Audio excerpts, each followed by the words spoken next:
The backloop. Probably the coolest jump in windsurfing. This is the jump when you start wave sailing, you're like, I want to do that. I want to go up there massive and land as clean as the top boys.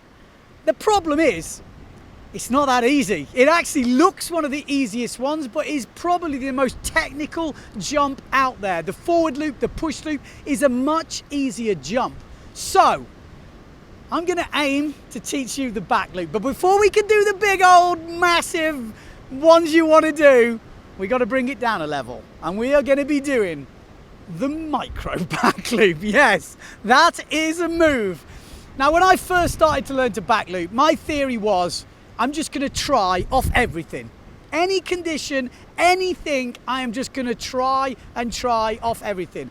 And I kind of started landing these really small back loops first. Now, I remember back in the day on shore just turning into them, and I learned a few key things, and I'm going to try and get you guys to go around. This is not a full instructional video. There's a few tips because I don't want to totally confuse you with all these little stages. So I'm just going to show you a few pointers. You guys are going to go out and try, and then you're going to report back with a few videos, and then I'm probably going to dissect them at some point.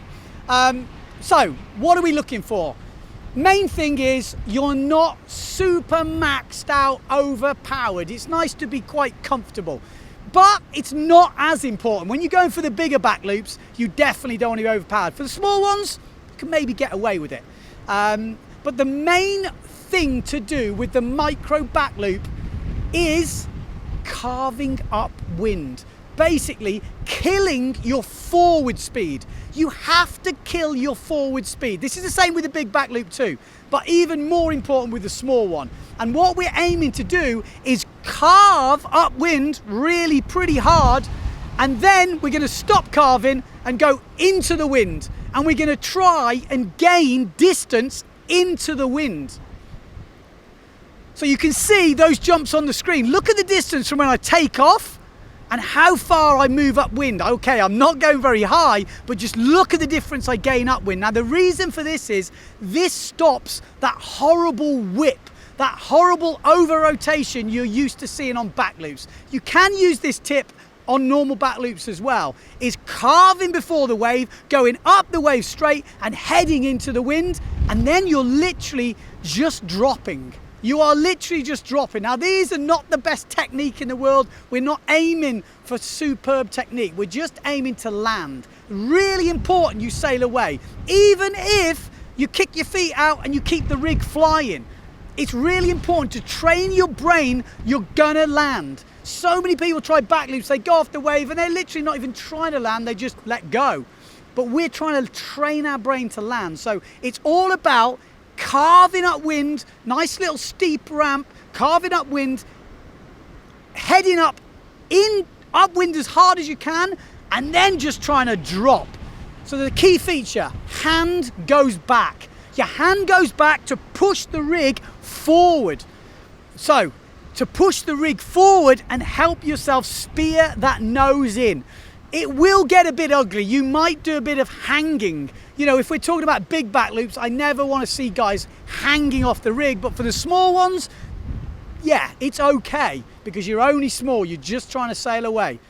Also key, do not oversheet. As you're trying to turn around the top of that jump, as you're coming up to the top, you need to be almost sheeted out. This is, again, the same in a normal back loop. So many people say you have to sheet in. If you sheet in, you won't be able to rotate unless you take the board with you, and then you're going to over-rotate. That is just how it works. So your board needs to stay behind, your sail open, and then when you get to the top, you can push the board in a little bit to gain that little bit of rotation and push it round. Now, the main thing also to look for is the angle of the sail. When you take off, what I want you to imagine is the sail feels like it's getting pulled on top of you. So you squash the sail on top of you and you stay inside the rotation. I don't want to see you going out straight up because then you're going to come straight over. I want to see you back under the sail, squashing the sail and basically stay inside the curve. you're not doing a full 360 jump, you're literally doing a 180. You're doing a lot of the turn on the water, you're going off the wave, and then you're just dropping. There shouldn't be any crazy over rotation, it should be low. It'll feel a bit like, oh God, I hope no one saw me.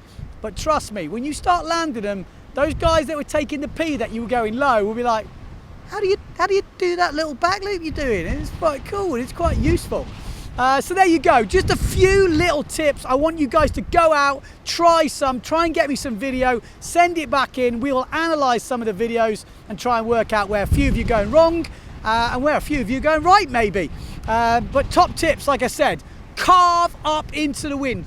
Pull the sail down on top of you. Stay inside the rotation. Make sure your hand is back because you're going to force that sail round, and make sure you try and sail away, even if your feet are not in the straps. They're the key things for the micro back loop.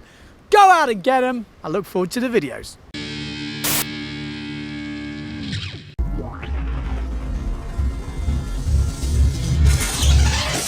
So email is below, you can send it at windsurfing.tv. I am looking forward to seeing some of these attempts and then we will give you more tips as we go through, because I think that is the best way to coach. Everyone is individual, but some people will be able to see your videos and me telling you what you're doing wrong and learn from those. I think it's super important. If you haven't subscribed to the channel, subscribe. We got lots more coming. Give us a thumbs up if you liked it and leave us a comment below.